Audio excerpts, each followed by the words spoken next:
প্রতিবারের মতো আবারও এক বাড়িতে পাওয়া গেল পুরুষ অঙ্গ কাটা এক পুরুষের লাশ এবং তার পিঠ কেটে লেখা ছিল কিং। এই নিয়ে ৮০টা লাশ পাওয়া যায় যাদের পুরুষ অঙ্গ কাটা এবং পিঠ কেটে লেখা কিং। কে এই কিং?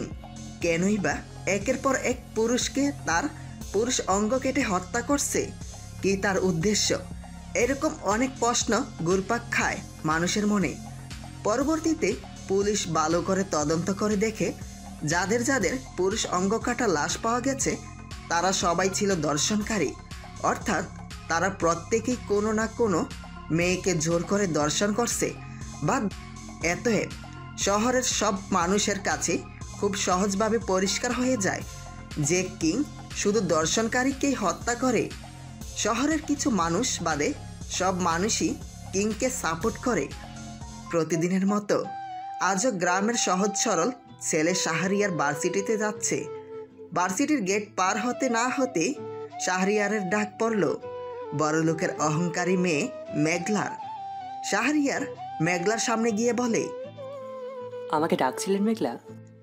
মেঘলা বসা থেকে উঠে শাহরিয়ারের গালে ঠাস ঠাস করে দুটো থাপ্পড় মারে। ছোট লোকের বাচ্চা, আমার নাম ধরে ডাকার সাহস পাইলি কেমনে? মাফ করে দিন ম্যাডাম, আমার ভুল হয়ে গেছে। এবারের মতো মাফ করলাম, আরেকবার এমন ভুল করলে তোর হাত পা ভেঙে রাস্তায় ফেলে দেব। ভিখারির বাচ্চা! ওই ছোট লোকের বাচ্চা, আমার জুতাটা মুছে দে। আমি কেন আপনার জুতো মুছে দেব?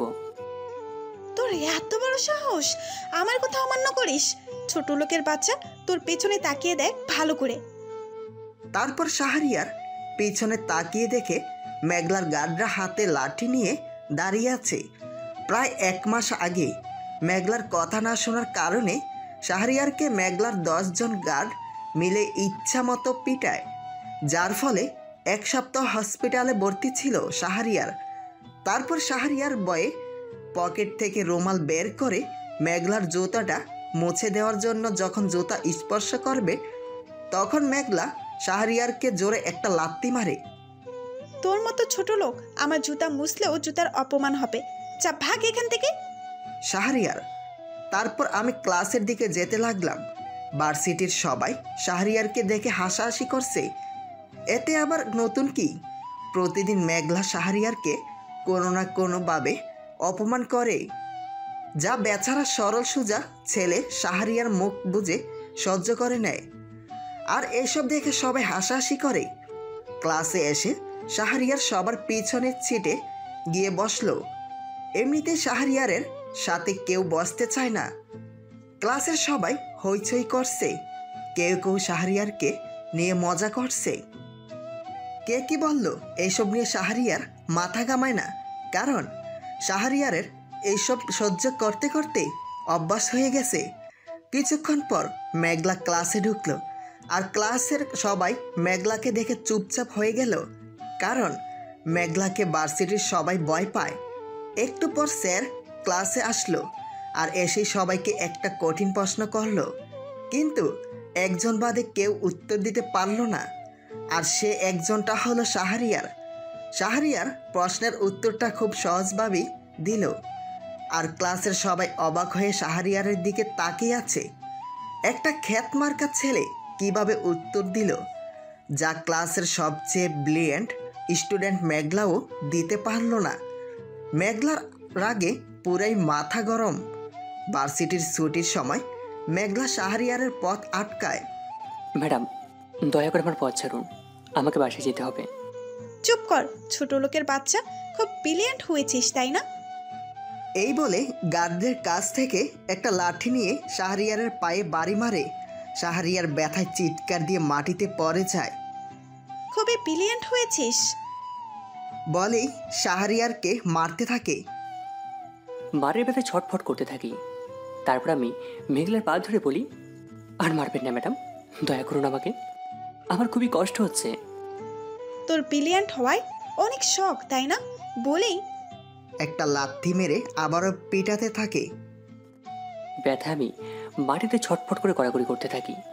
তারপর মেঘলা তার গার্ডদের বলে, ওকে নিয়ে ডাস্টবিনে ফেলে দিয়ে আসো।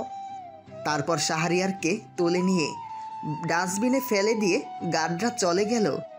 তারপর মেঘলা তার দামি গাড়ি করে তার বাসায় চলে গেল। শাহরিয়ার কিছুতেই ডাস্টবিন থেকে উঠতে পারছে না।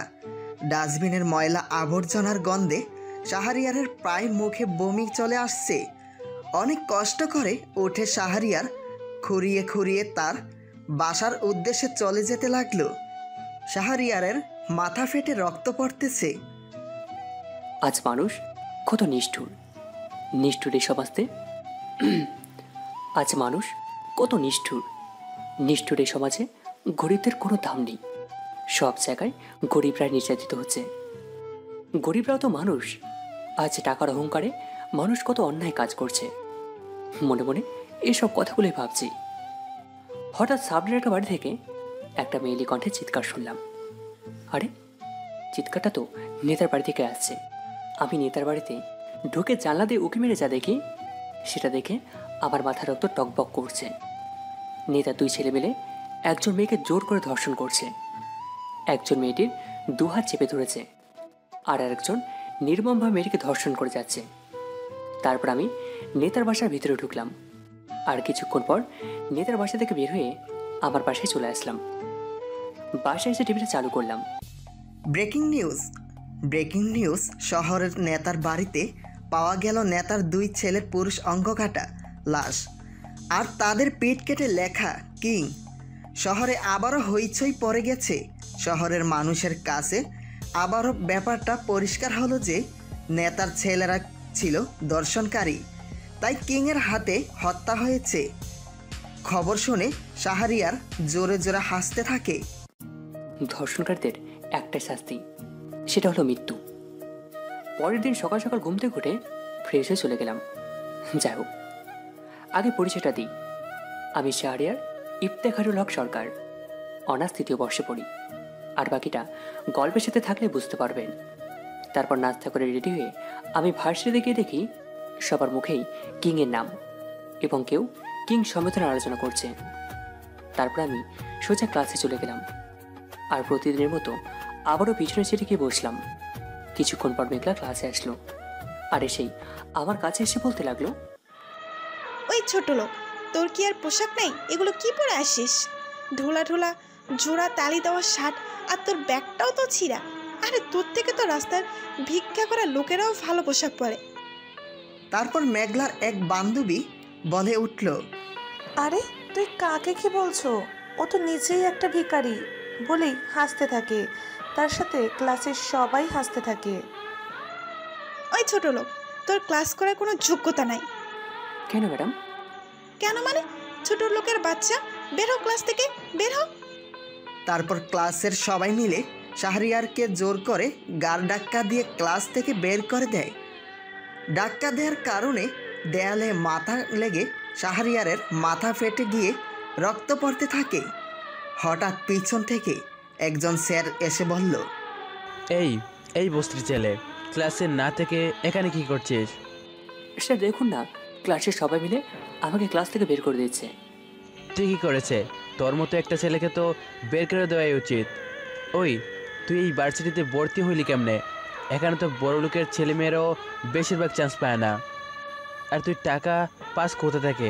এই ভার্সিটিতে পড়তে হলে অনেক টাকা লাগে। তুই চুরি ডাকাতি করস নাকি? স্যারের কথাগুলো শুনে আমার প্রায় মাথায় রাগ চলে আসছিল। রাগ কন্ট্রোল করে স্যারের দিকে একটু চেয়ে রেখে চলে গেলাম। ভার্সিটি থেকে বের হয়ে নির্জনের রাস্তাতে হাঁটতে লাগলাম। এই রাস্তা দিয়ে তেমন মানুষজন আসে না, খুব কম মানুষই আসে। তোরা যদি জানতি আমি কে, তাহলে আমার সামনে দাঁড়ানোর ক্ষমতা তোদের থাকতো না। তোদের এত টাকার অহংকার, এসব ভাবছি আর নিরিবিলি রাস্তা দিয়ে হেঁটে যাচ্ছি। হঠাৎ রেললাইনের দিকে তাকিয়ে দেখি একটা মেয়ে দাঁড়িয়ে আছে, আর ট্রেন মেয়েটির খুব কাছে চলে আসছে। আরে কি করছে মেয়েটা? পাগল নাকি? রাস্তা থেকে রেললাইন খুব স্পষ্টভাবে দেখা যায়, তাই মেয়েটিকে দেখতে কোনো অসুবিধা হয়নি। তারপর আমি দৌড়ে গিয়ে মেয়েটাকে টান দিয়ে রেললাইন থেকে সাইডে নিয়ে আসি। কি করছেন কি? হ্যাঁ, ট্রেনের নিচে যদি পড়ে যেতেন? কেন বাঁচালেন আমাকে? আমাকে মরতে দিন, আমার মরা ছাড়া আর কোনো উপায় নাই। আত্মহত্যা করা মহাপাপ, সেটা আপনি জানেন না? কি হয়েছে আপনার সাথে? আমাকে আপনার ভাই মনে করে বলতে পারেন। আমার যে বাঁচার কোনো অধিকারই নাই। সমাজের মানুষ আমাকে দেখলেই থুতু দিবে। সমাজে ভালোভাবে আর বাঁচতে পারবো না। আর বিচার চাইলেও ওদের মতো পশুদের বিচার হয় না। টাকার জোরে সব কিছু ধামাচাপা দিয়ে দেয়।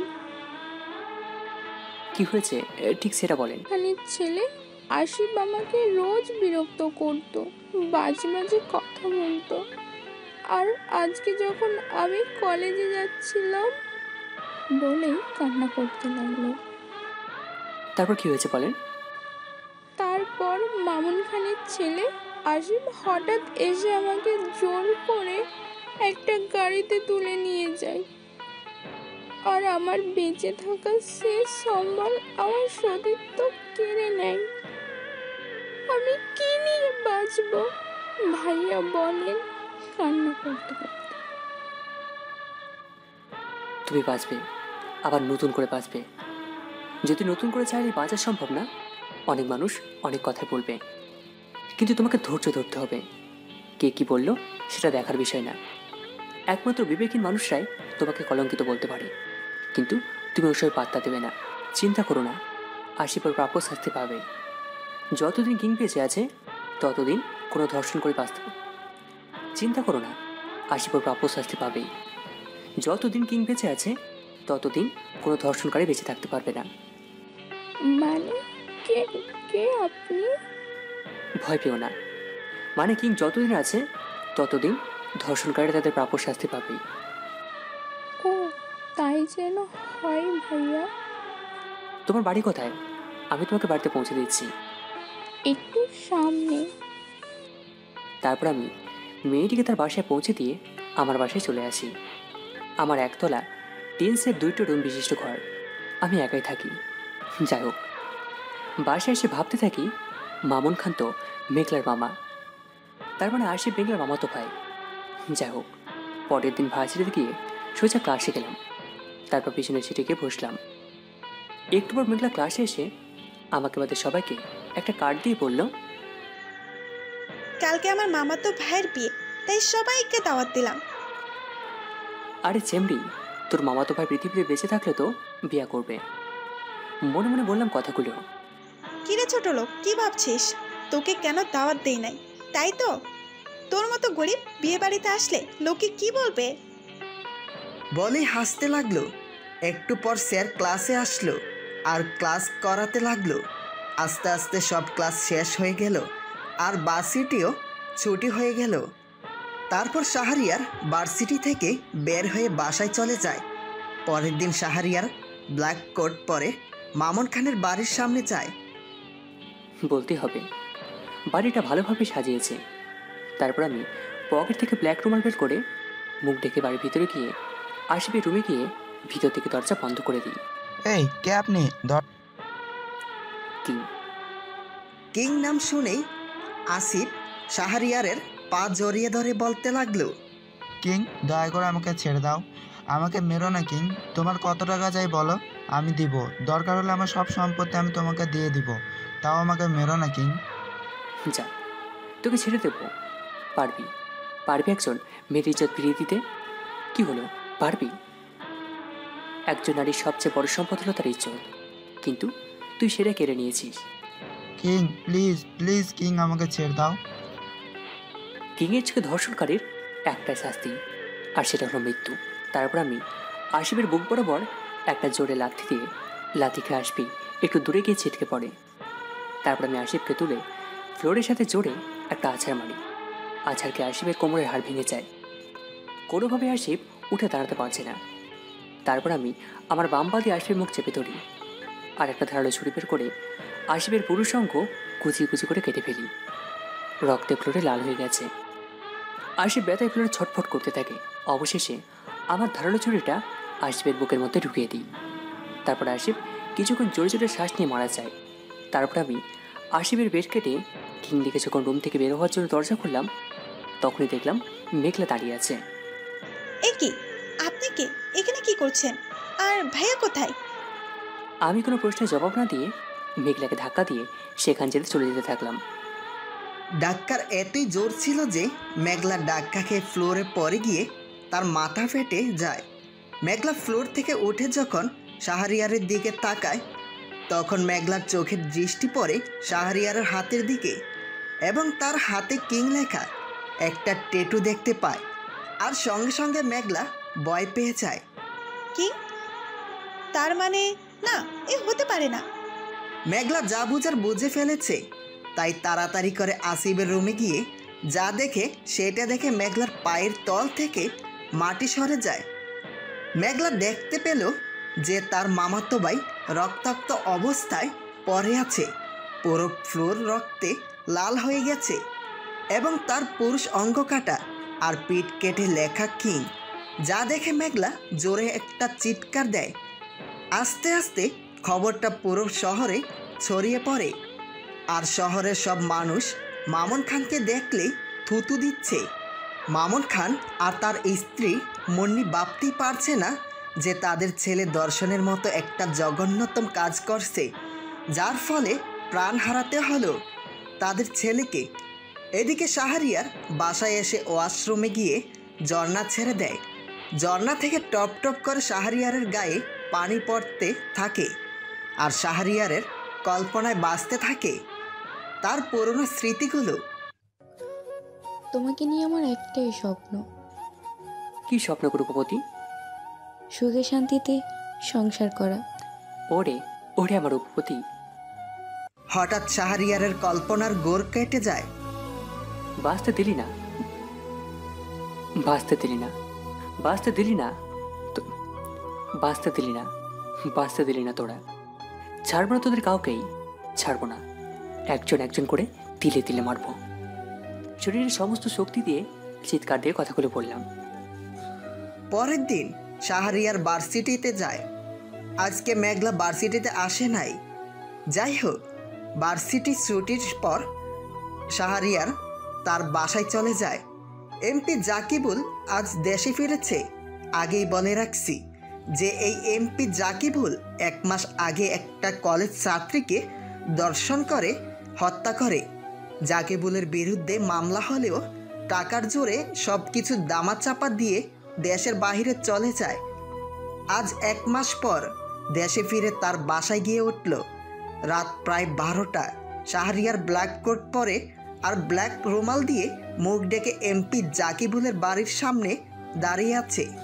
তারপর শাহরিয়ার বাড়ির পিছনের দেয়াল পার হয়ে ভিতরে ঢুকে বাড়ির পাইপ বেয়ে বেয়ে ব্যালকনিতে উঠে রুমের ভিতরে গিয়ে দেখে জাকিবুল তার বউয়ের সাথে রোম্যান্স করতেছে।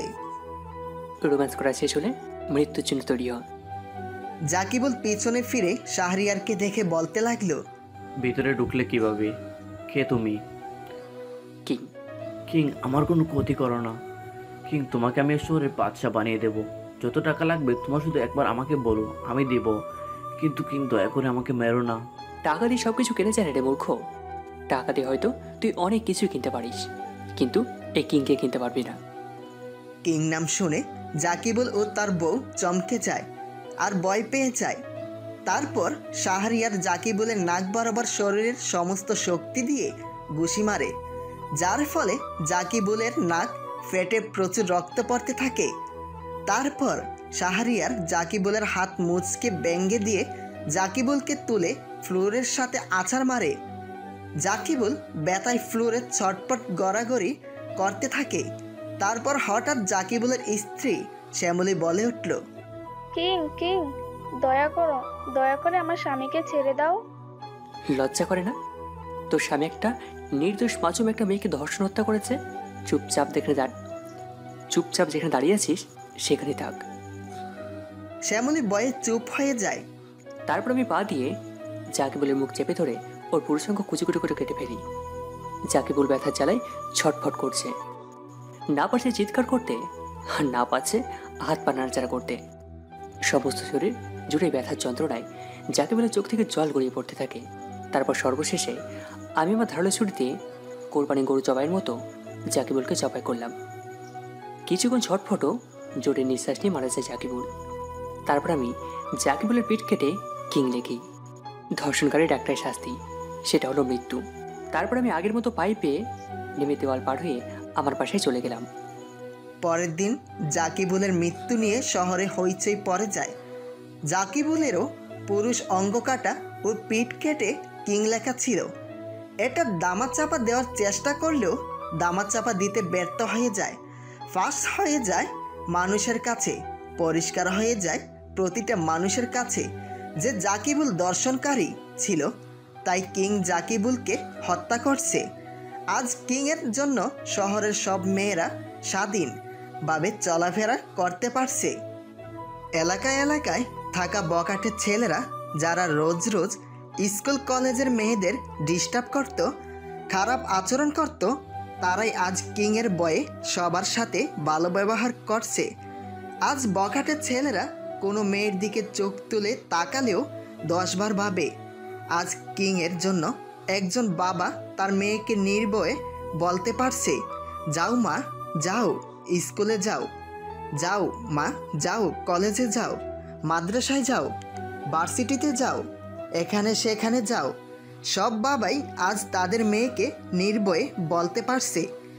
আজ অনেক মা বাবাই তার মেয়েকে নিয়ে কোনো রকম দুশ্চিন্তা বা টেনশন করছে না, কারণ যতদিন কিং বেঁচে আছে ততদিন টেনশন করার কোনো প্রশ্নই আসে না।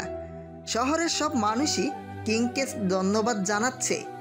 একমাত্র কিংয়ের জন্যই আজ শহরের সব মেয়েরা নিরাপদে চলাফেরা করতে পারছে। কিংকে দেখার জন্য অনেক মানুষই পাগল হয়ে উঠেছে, কিন্তু কিং সবার সামনে আসবে কি আসবে না সেটা কেউ জানে না। একমাত্র কিংই ভালো জানে সে সবার সামনে আসবে কি আসবে না। শাহরিয়ার আজ একটু দেরিতেই ভার্সিটিতে গেল। ভার্সিটিতে গিয়ে শাহরিয়ার দেখতে পেল যে মেঘলা একটা গাছের নিচে মনমরা হয়ে বসে আছে, যা দেখে শাহরিয়ার মুচকি একটা হাসি দেয়, যা মেঘলার চোখ এড়ায়নি। তারপর মেঘলা শাহরিয়ারের সামনে এসে বলল, ওই ছোট লোকের বাচ্চা, হাসলি কেন? ম্যাডাম, আমি হাসতেও কি পারবো না? না পারবি না, তোর মতো ছোট লোক আমার সামনে হাসলে আমার সহ্য হয় না, তোর এই জন্য শাস্তি পেতেই হবে। কথাটা বলি পা থেকে জুতা খুলে শাহরিয়ারের দুগালে দুটো জুতার বাড়ি মারে। তারপর মেঘলা তার গাড়ি নিয়ে ভার্সিটি থেকে চলে যায়, আর ভার্সিটির সবাই শাহরিয়ারকে আঙ্গুল দেখেই হাসতে থাকে। মেঘলার জন্য আমার ক্লাস করার ইচ্ছাটাই মরে যায়। তারপর আমি ভার্সিটি থেকে চলে যাই। নির্জনের রাস্তাতে হাঁটছি আর পুরনো সেই দিনগুলোর কথা ভাবছি। কতই না সুখে ছিলাম আমি, কিন্তু তোদের কারণে আমার জীবনটা ছাড়খাড় হয়ে গেছে। তোরা দুনিয়ার যে প্রান্তে থাকিস না কেন, তোদের মৃত্যু খুব শীঘ্রই ঘনিয়ে আসছে। হঠাৎ সামনে দেখতে পেলাম একটা গাড়ি গাছের সাথে অ্যাক্সিডেন্ট করছে। গাড়িটা খুবই চেনা চেনা লাগলো। তারপর আমি গাড়ির সামনে গিয়ে দেখতে লাগলাম ভিতরে কেউ আছে কিনা। আর গাড়ির ভিতরে যাকে দেখলাম তাকে দেখে আমি চমকে যাই। গাড়ির ভিতরে মেঘলা রক্তাক্ত অবস্থায় পড়ে আছে। মেঘলার মাথা থেকে প্রচুর রক্ত পড়ছে। আমি তাড়াতাড়ি করে মেঘলাকে গাড়ি থেকে নামিয়ে কোলে তুলে হাসপাতাল থেকে ছুটতে লাগলাম। আপনার কিচ্ছু হবে না ম্যাডাম, একটু ধৈর্য ধরুন। মেঘলা একটু একটু চোখ খুলে দেখলো শাহরিয়ার কোলে করে হসপিটালে নিয়ে যাচ্ছে। যেই মানুষটাকে সবার সামনে এত অপমান করলাম, কষ্ট দিলাম, আঘাত দিলাম, আজ সেই মানুষটাই আমাকে বাঁচানোর জন্য অস্থির হয়ে পড়েছে। তারপর আমি মেঘলাকে হাসপাতালে নিয়ে আসি। আমি ডক্টর ডক্টর বলে চিৎকার করতে লাগলাম। তারপর ডক্টর এসে মেঘলাকে তাড়াতাড়ি করে অপারেশন থিয়েটারে নিয়ে গেল। কিছুক্ষণ পর ডাক্তার অপারেশন থিয়েটার থেকে বের হয়। ডক্টর ডক্টর পেশেন্ট ঠিক আছে তো? তুমি ঠিক সময় নিয়ে এসেছো, না হলে তাকে বাঁচানো যেত না। পেশেন্ট সম্পূর্ণ ঠিক আছে, কয়েকদিন রেস্ট নিলে ঠিক হয়ে যাবে। কথাগুলো বলে তারপর ডাক্তার চলে যায়। খবর পেয়ে মেঘলার বাবা মা হসপিটালে আসে, আর শাহরিয়ার তার বাসায় চলে যায়। পরের দিন শাহরিয়ার ভার্সিটিতে এসে ক্লাসে গিয়ে পিছনের সিটে গিয়ে বসে। কিছুক্ষণ পর মেঘলা ক্লাসে এসে শাহরিয়ারের কাছে এসে বলতে লাগলো, কালকে না বলে চলে গিয়েছিলে কেন? না মানে ম্যাডাম এমনি। আজকে থেকে আর আমাকে ম্যাডাম বলে ডাকবে না। তাহলে কি বলে ডাকবো? নাম ধরে ডাকবে। না ম্যাডাম, আমার মতো ছোট লোক আপনার নাম ধরে ডাকা শোভা পায় না।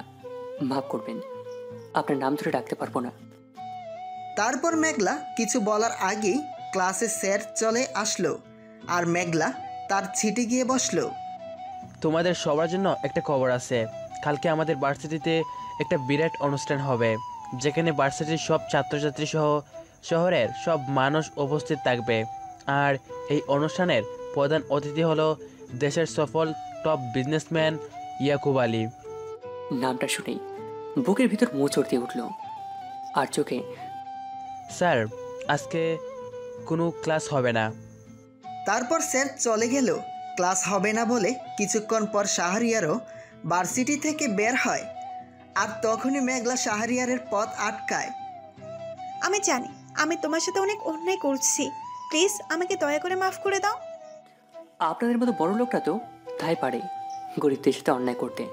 আপনি আমার সাথে অনেক অন্যায় করেছেন, তার সত্ত্বেও আমি আপনার জীবন বাঁচিয়েছি, আর তার জন্যই আপনি আমার সাথে ভালো ব্যবহার করছেন। দেখো, আমি আমার ভুল বুঝতে পেরেছি, দয়া করে আমাকে ক্ষমা করো। আপনাকে আমি মাফ করতে পারবো কিনা সেটা আমি নিজেও জানি না বলে আমি আমার বাসার উদ্দেশ্যে চলে গেলাম। তারপর মেঘলাও মন খারাপ করে গাড়ি করে তার বাসায় চলে গেল। পরের দিন শাহরিয়ার ইচ্ছা করেই অনুষ্ঠানে দেরি করে যায়। অনুষ্ঠানে যাওয়ার কোনো ইচ্ছেই ছিল না শাহরিয়ারের, তবু অনেক দিনের চেনা মানুষটাকে দেখার জন্য অনুষ্ঠানে আসে। স্টেজে দাঁড়িয়ে ইয়াকুব আলী ভালো মন্দ অনেক কথাই বলে, যা দূর থেকে শাহরিয়ার শুনছে এবং শাহরিয়ারের চোখ থেকে পানি পড়তে থাকে। বাবা, জানি তুমি অনেক কষ্টে আছো আমাকে নিয়ে, বিভিন্ন শহরের অনুষ্ঠানে আসো শুধু কেউ খোঁজার জন্য। আমি ভালো আছি বাবা, তুমি চিন্তা করো না, খুব তাড়াতাড়ি আমি তোমাদের কাছে ফিরে আসবো। হঠাৎ পিছন থেকে মেঘলা এসে বলতে লাগলো, কি হয়েছে? তুমি কান্না করতেছো কেন? কই না তো। কই মানে? আমি দেখলাম তুমি কান্না করতেছো। না মানে চোখে কিছু একটা লেগে গেছে। মিথ্যে কথা কেন বলছো? তারপর আমি যখন চলে আসতে যাব তখন পিছন থেকে মেঘলা আমার হাত ধরে টান দেয়। কথার জবাব দিয়ে যাও। হাত ছাড়েন, আমার মতো একটা ছোট লোকের হাত কেন ধরেছেন? হাত ছাড়েন বলছি। না, ছাড়বো না, আগে আমার কথার জবাবটা দিয়ে যাও। কিসের জবাব দেব? তুমি কান্না।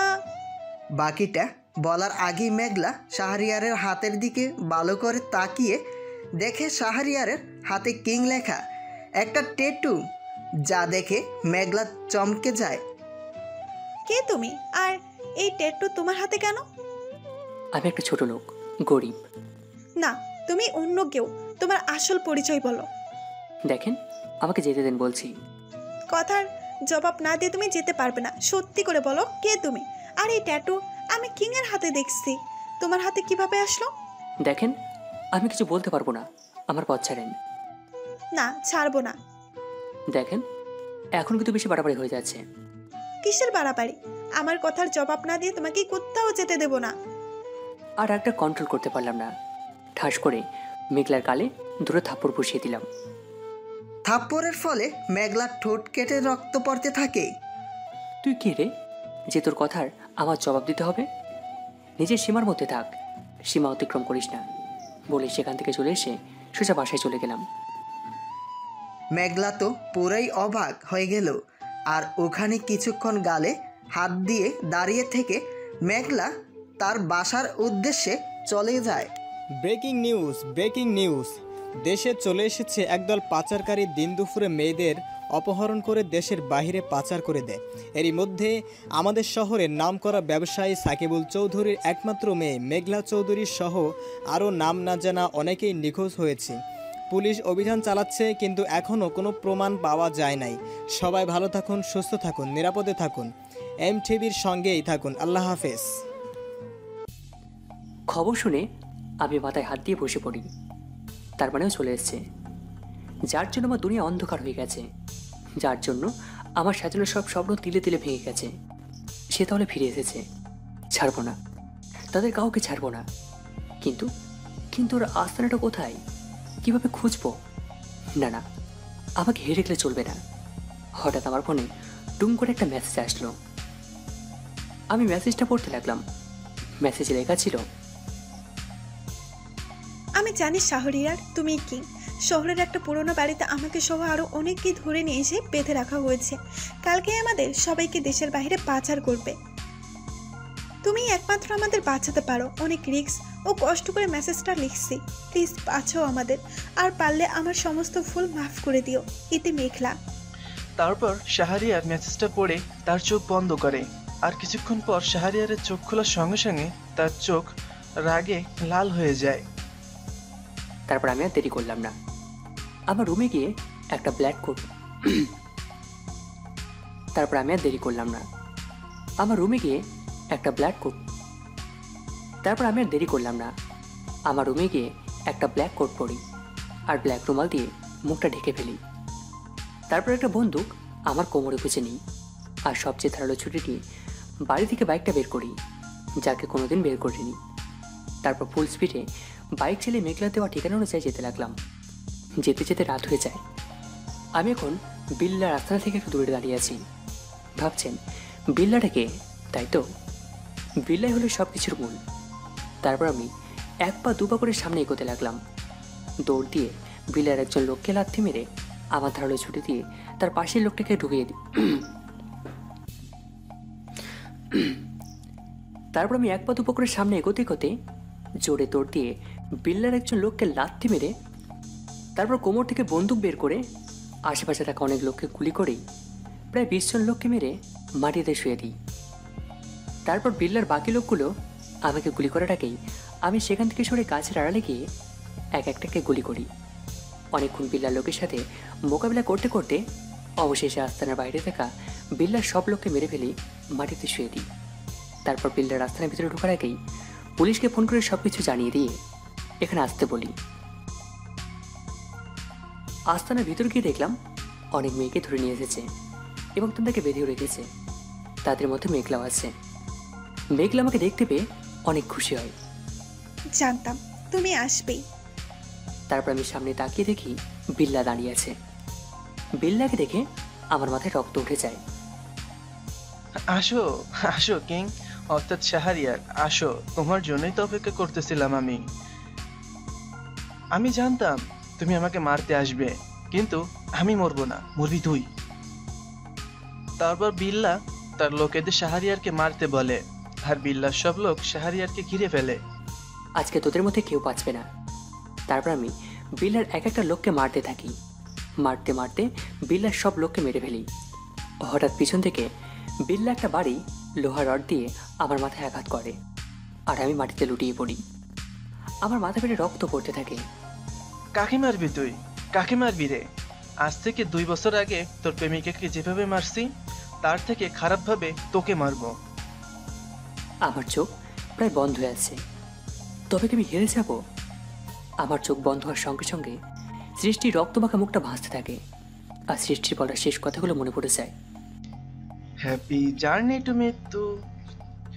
তারপর বিল্লা লোহার বাড়ি রড দিয়ে যখন শাহরিয়ারকে মারতে যাবে তখন শাহরিয়ার চোখ মেলে তাকায় আর সঙ্গে সঙ্গে উঠে দাঁড়িয়ে লোহার রডটা শাহরিয়ার তার বাম হাতে দিয়ে ধরে ফেলে আর ডান হাত দিয়ে শরীরের সমস্ত শক্তিতে বিল্লার মুখে ঘুষি মারে। ঘুষি খেয়ে বিল্লা ছিটকে মাটিতে গিয়ে পড়ে। তারপর আমি নিচ থেকে লোহার রডটাকে উঠিয়ে বিল্লার পায়ে বাড়ি মারি। বিল্লা ব্যথায় জোরে চিৎকার দিয়ে ওঠে, তোর জন্য আমার জীবনটা ছাড়খাড় হয়ে গেছে, আজ তোর মৃত্যু কেউ আটকাতে পারবে না। তারপর আমি বিল্লাকে তুলে একটা আছাড় মারি। বিল্লার কোমরের হাড় ভেঙে যায়। বিল্লা মাটিতে গড়াগড়ি করে চিৎকার করতে থাকে। কিং, আমাকে ছেড়ে দাও, তোমাদের পায়ে পড়ি। তারপর আমি ধারালো ছুরি দিয়ে বিল্লার পুরুষাঙ্গ কুচি কুচি করে কেটে ফেলি। তারপর বিল্লা ব্যথায় জ্বালায় জোরে জোরে চিৎকার করছে। বিল্লা কি করবে কিছুই বুঝতে পারছে না। ব্যথায় ছটপট ছটপট করছে, হাত পা লাড়িয়ে জোরে জোরে চিৎকার করে করে মাটিতে গড়াগড়ি করছে। রক্তে মাটি লাল হয়ে যাচ্ছে। বিল্লার কষ্ট দেখে আমি চড়ে চড়ে হাসতে থাকি। তারপর আমি বিল্লার মুখে হাত ঢুকিয়ে তার জিহ্বা টেনে ছুরি দিয়ে কেটে ফেলি। বিল্লা এবার কই মাছের মতো লাফাচ্ছে আর আমি শুধুই হাসছি। তারপর আমি ধারালো ছুরিতে বিল্লার দেহ কেটে মাথা অব্দি আলাদা করে ফেলি। তারপর আমি ছুরি দিয়ে বিল্লার বুকে অনবরত আঘাত করতে থাকি। তোর কত বড় কলিজা কুত্তার বাচ্চা। কিছুক্ষণ পর পুলিশ চলে আসে আর সব মেয়েদের হাতের বাঁধন খুলে দেয়। মেঘলা শাহরিয়ারের এমন ভয়ঙ্কর রূপ দেখে ভয় পেয়ে যায়। কিং, ও তো মারা গেছে, তাও কেন পাগলামো করছো? কিং, তোমাকে যত ধন্যবাদ দিব তাও কম হবে। তোমার জন্য শহরের সব নারীরা শান্তিতে চলাফেরা করতে পারছে, আর আজও এতগুলো মেয়েকে পাচারকারীদের হাত থেকে বাঁচিয়েছো। আচ্ছা কিং, তোমার ভিতরে কিসের এত কষ্ট? কেন আজ তুমি এই পথে? আশা করছি আজকে তুমি আমাদের সবাইকে বলবে। আমি যদি আমার বুকটা ছেড়ে দেখাতে পারতাম যে আমার বুকে কত ব্যথা, শুনতে চাও? তাহলে সবাই শোনো। আজ থেকে 2 বছর আগের কথা। সৃষ্টি তার নাম যেমন সুন্দর, সেও ছিল অনেক সুন্দর। সৃষ্টি ছিল আমার ভালোবাসার মানুষ, যাকে আমি আমার জীবনের চেয়েও মন প্রাণ দিয়ে ভালোবাসতাম।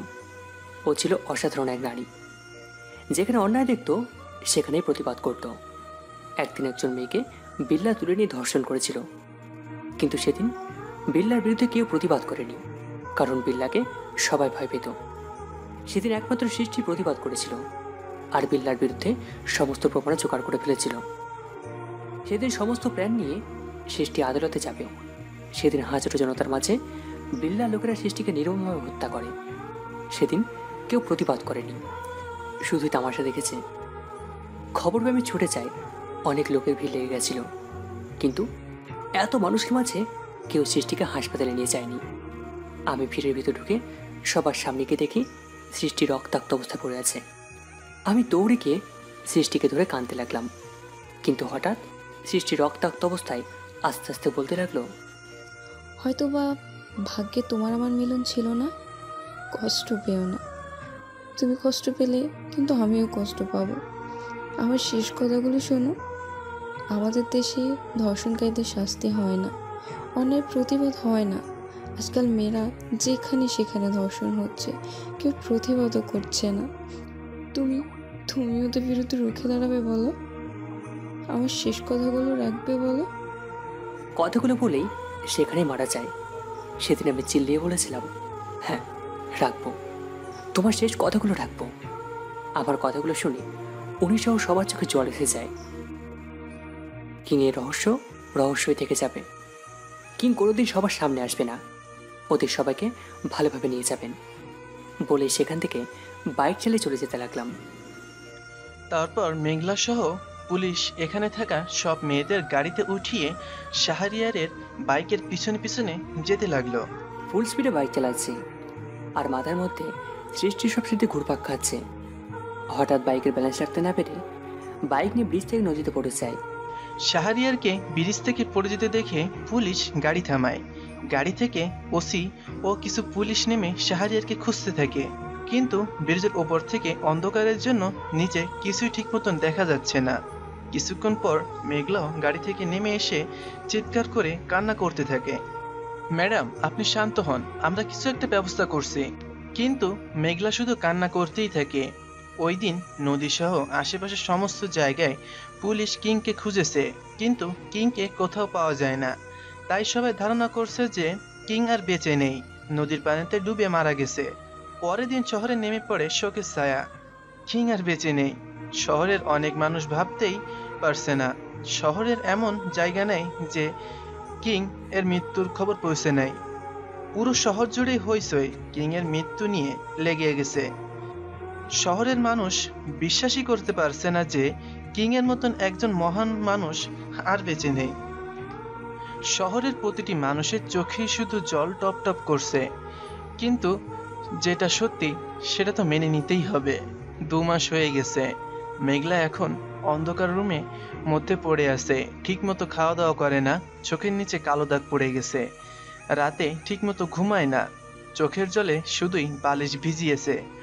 শাহরিয়ারের মৃত্যু মেঘলা কিছুতেই মেনে নিতে পারছে না। হ্যাঁ, মেঘলা শাহরিয়ারকে ভালোবেসে ফেলেছে সেদিন থেকেই, যেদিন শাহরিয়ার মেঘলার জীবন বাঁচিয়েছে। কিন্তু মেঘলা শাহরিয়ারকে কোনোদিন বলার সাহস পায়নি। মা মা দেখো, আমার কিং অর্থাৎ শাহরিয়ার এসেছে। এই যে দেখো, আমার সামনে বসে আছে। দেখো দেখো, তোমাকে দেখে কেমন লজ্জা পাচ্ছে। মেঘলার মা তাকিয়ে দেখে যে মেঘলা একটা বালিশের সাথে কথা বলছে এবং বালিশকেই শাহরিয়ার মনে করতেছে। মেঘলার এমন অবস্থা দেখে মেঘলার মায়ের চোখ থেকে টপ টপ করে জল বেয়ে পড়ছে। দিন দিন মেঘলার পাগলামোগুলো বেড়েই চলছে। মেঘলার এমন অবস্থা দেখে মেঘলার মা বাবা মেঘলাকে ডাক্তারের কাছে নিয়ে যায়। প্রায় 6 মাস মেঘলা হাসপাতালে ছিল। এখন মেঘলা অনেকটাই সুস্থ হয়ে উঠছে।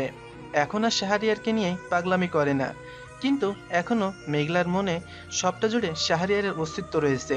শাহরিয়ারকে মেঘলার হৃদয়ে এখনো গেঁথে রেখেছে। এখন মেঘলা তাদের বড় বড় কোম্পানিগুলো দেখাশোনা করছে। 1 বছর হয়ে গেছে কিং এর মৃত্যু হয়েছে। এই 1 বছরে কিং এর ভয় থেকে শহর আস্তে আস্তে উঠে গেছে। আবারও দিন দুপুরে মেয়ে ধর্ষণ হচ্ছে শহরে আবারও অশান্তির সৃষ্টি হচ্ছে। শহরে আবারও কালো ছায়া নেমে পড়ছে। হঠাৎ একদিন আবারও পাওয়া গেল এক বাড়িতে পুরুষাঙ্গ কাটা এক পুরুষের লাশ এবং তার পিঠ কেটে লেখা কিং ইজ ব্যাক। খুব দ্রুতই খবরটা সারা শহরে ছড়িয়ে পড়ে। শহরের মানুষ থরথর করে কাঁপতে থাকে। আবারও কিং এর ভয় মানুষের মনে ঢুকে পড়ে। খবরটা মেঘলার কানে যেতে খুব বেশি দেরি হয়নি। আমার বিশ্বাস ছিল শাহরিয়ার তুমি এত সহজে মরতে পারো না, কিন্তু তুমি কোথায় এখন? যেখানেই থাকো না কেন আমি তোমাকে খুঁজে বের করবই। ম্যাডাম, ভিতরে আসতে পারি? হ্যাঁ আসেন। ম্যাডাম, কালকে আমাদের কোম্পানির সাথে বড় একটা কোম্পানির ডিল হবে। ডিলটা কোথায় হবে? ম্যাডাম, আমাদের কোম্পানিতেই হবে। ঠিক আছে, আপনি যেতে পারেন। তারপর ম্যানেজার চলে গেল। পরের দিন অন্য কোম্পানির লোকজন ডিল ফাইনাল করার জন্য মেঘলার কোম্পানিতে আসে। আর মেঘলা তাদের দিকে তাকাতেই দেখতে পেল অনেকজন গার্ড চারপাশে ঘিরে রেখেছে। আর তাদের মাঝখানে যাকে দেখতে পেল তা দেখে মেঘলার পায়ের নিচের মাটি সরে যায়। সে আর কেউ ছিল না, শাহরিয়ার ছিল। মেঘলা শাহরিয়ারকে দেখে বসা থেকে উঠে যায় আর শাহরিয়ারের দিকে এক দৃষ্টিতেই তাকিয়ে আছে। মেঘলার মন চাচ্ছে এখনই শাহরিয়ারকে জড়িয়ে ধরতে। অবশেষে ডিল ফাইনাল করে যখন শাহরিয়ার মেঘলার কোম্পানি থেকে বের হয়ে তার গাড়িতে উঠতে যাবে, তখনই পিছন থেকে মেঘলা ডাক দেয়, এই শোনো। শাহরিয়ার পিছনে তাকিয়ে বলতে লাগলো, জি বলুন। আমি জানতাম তোমার কিচ্ছু হতে পারে না। আমি তোমাকে অনেক ভালোবেসে ফেলেছি। তোমার জন্য 6 মাস পাগল হয়ে হাসপাতালে ছিলাম। কি বলছেন কি আজেবাজে কথা? আপনার সাথে আমার আজকে দেখা হলো, আর আপনি কি উল্টো পাল্টা বলছেন? যত সব। তারপর আমি গাড়িতে করে বাড়িতে চলে যাই। আর মেঘলা কি করবে কিছুই বুঝতে পারছে না। মেঘলার চোখ দিয়ে পানি পড়তে থাকে। শাহরিয়ার গাড়ি করে এক বিশাল বাড়িতে ঢুকে। শাহরিয়ার এখন তার নিজের বাড়িতেই থাকে। আপনারা ভাবছেন শাহরিয়ার কিভাবে বেঁচে আছে, তাই তো? ওই দিন একজন জেলে শাহরিয়ারকে তার নৌকায় টেনে তুলেছিল, যার কারণে আজ শাহরিয়ার বেঁচে আছে। তারপর শাহরিয়ার তার নিজ শহরে চলে যায়। বাসায় এসে আমি আম্মু আম্মু বলে চিৎকার করতে লাগলাম। কি হয়েছে বাবা, চিৎকার কেন করছিস? খিদা লেগেছে, খেতে দাও। তাই বলে জোরে জোরে চিৎকার করবি? মানে আমার গলার আওয়াজের জোর কত দেখছিলাম আর কি। তুইও না। তারপর আম্মু ডাইনিং টেবিলে খাবার বেড়ে দিল আর আমি খেতে শুরু করলাম। খাবার খাওয়া শেষে আমি রুমে চলে গেলাম। বিকালে শাহরিয়ার তার নিজ শহরের একটা পার্কে বসেছিল। মেঘলা শাহরিয়ারকে খুঁজতে খুঁজতে শাহরিয়ারদের শহরে আসলো। মেঘলা শাহরিয়ারকে একটা পার্কে বসে থাকতে দেখে গাড়ি থেকে নেমে মেঘলা শাহরিয়ারের সামনে যায়। আপনি আর এখানে? কেন এরকম করছো? আমাকে দয়া করে মাফ করে দাও। যেদিন থেকে তুমি আমার জীবন বাঁচিয়েছো সেদিন থেকে তোমাকে মনের অজান্তে ভালোবেসে ফেলেছি। প্লিজ আমাকে ফিরিয়ে দিও না, তোমাকে ছাড়া আমি বাঁচবো না। দেখেন কে আপনি? আমি আপনাকে আগে কোনোদিন দেখিনি। কি উল্টোপাল্টা কথা বলছেন? আর দ্বিতীয়বার জানি আপনাকে আমার সামনে না দেখি, না হলে আমার থেকে খারাপ আর কেউ হবে না বলে সেখান থেকে সোজা আমার বাসায় চলে আসলাম। মেঘলা ওখানে কিছুক্ষণ দাঁড়িয়ে থেকে গাড়ি নিয়ে তার বাসার উদ্দেশ্যে চলে যায়। রাতের খাবার সময় শাহরিয়ারের বাবা বলতে লাগলো, কিরে বাপ, অফিসে কেমন লাগছে? হ্যাঁ আব্বু, খুব ভালো। ভাবছি তোর বিয়ের জন্য পাত্রী দেখব। কি যে বলো না তোমরা, আমি বিয়ে করব না বলি তাড়াতাড়ি খাওয়া শেষ করে বাসায় চলে আসলাম। আর আব্বু আম্মু আমার কাণ্ড থেকে হাসতে লাগলো। রুমে এসে দিলাম এক ঘুম। আচ্ছা, আর কয়দিন একা একা জীবনটা পার করবা? জানি না, কিন্তু তোমার স্মৃতি বুকে জড়িয়ে জীবনটা পার করে দেব। আমার একটা কথা রাখবা? তোমার কোনো কথা আমি কি আজও ফেলেছি? আগে কথা দাও, রাখবা? আচ্ছা, কথা দিলাম। তুমি একটা বিয়ে করে সুন্দর করে সংসার করো। তোমার কথা আমি ফেলতে পারি? আচ্ছা ঠিক আছে। হঠাৎ ফোনের শব্দে শাহরিয়ারের ঘুম ভেঙে যায়। দূর, সকাল সকাল আবার কে কল দিল? তারপর কল রিসিভ করে যা শুনলাম তাতে আমার বুক ধুকপুক ধুকপুক করতে থাকে। মেঘলা বীজ খেয়েছে শুনে আমি আর দেরি করলাম না, তাড়াতাড়ি উঠে ফ্রেশ হয়ে কিছু না খেয়ে হাসপাতালে গেলাম। আমি এসেছি দেখে মেঘলা মুখ ঘুরিয়ে নেয়। পাগল হয়েছ নাকি? এখন যদি তোমার কিছু হয়েছে তো? কেন এসেছো এখানে? চলে যাও তুমি। তুমি তো আমাকে ভালোবাসো না। ভালো না বাসলে এখানে আসতাম নাকি? তাহলে আমাকে কষ্ট দিলে কেন? তুমি কি আমাকে কম কষ্ট আর অপমান করেছিলে? আচ্ছা যাও, আর তোমাকে কোনো দিন কষ্ট দিব না, আর আমাকেও কোনোদিন কষ্ট দিবা না। তারপর শাহরিয়ার আর মেঘলার ধুমধাম করে বিয়ে হয়। আর এখন শাহরিয়ার বাসর ঘরের সামনে দাঁড়িয়ে আছে। তারপর শাহরিয়ার বাসর ঘরে ঢুকলো। মেঘলা শাহরিয়ারকে সালাম করে। বেঁচে থাকো, বেঁচে থাকো। আর এখন আমি ঘুমাবো, বিরক্ত করো না। তারপর যখন বিছানায় ঘুমোতে যাবো তখনই মেঘলা আমার হাত ধরে টেনে ধরে। ঘুমাবা মানে? আজকে আমাদের বাসর রাত, এখন একটু ডান্স করব, তারপর রোমান্স করব, তারপর গল্প করব, তারপর ঘুমাবো। তারপর আর কি? মেঘলার সাথে কিছুক্ষণ ড্যান্স করলাম। তারপর মেঘলা আমাকে ধাক্কা মেরে বিছানায় ফেলে দিয়ে আমার উপরে শুয়ে পড়ে। তখন আমার মুখের অতি নিকটে মেঘলা তার মুখ টেনে আমার ঠোঁটের সাথে মেঘলা ঠোঁট লাগিয়ে দেয়। 5 বছর পর। মাম্মা, মাম্মা। কি হয়েছে মা? মাম্মা, বাবা আমাকে আবার বকা দিছে। কি? আবার তোমাকে বকা দিচ্ছে? দাঁড়াও, আজকে তোমার বাবার হচ্ছে। তারপর মেঘলা ঝাড়ুটা নিয়ে রুমে গিয়ে দেখে শাহরিয়া ল্যাপটপ নিয়ে অফিসের কিছু কাজ করছে। কোনো কথা ছাড়াই মেঘলা ঝাড়ু দিয়ে শাহরিয়ারকে একটা বাড়ি মারে। কি করছো? ব্যথা পাচ্ছি তো। ব্যথা পাওয়ার জন্যই তো মারছি। কিন্তু আমি করে সেটা কি? তুমি আমার মিমিকে বকা দিছো কেন? এই রে, পাঁচটা মনে হয় মেঘলাকে বলে দিয়েছে। কথাটা মনে মনে বললাম। কি হলো? ওই দেখো, তোমার পিছনে তেলে পোকা। যখন মেঘলা পেছনে থাকায় তখনই দিলাম এক দৌড়।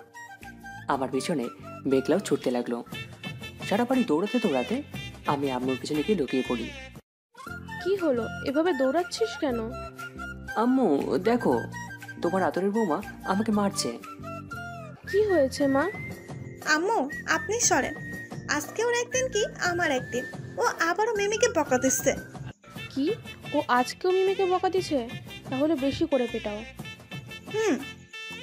শাশুড়ি বৌমা যখন এক, তাহলে আমাকে ধরতে পারলেই আমি তো শেষ। তারপর দিলাম এক দৌড়ে সোজা বাসার বাইরে চলে আসলাম। এভাবেই মেঘলা আর শাহরিয়ারের 4 বছরের মেয়েকে নিয়ে দুষ্টু মিষ্টি সুখে সংসার চলতে থাকে। থাকুক তারা সুখে।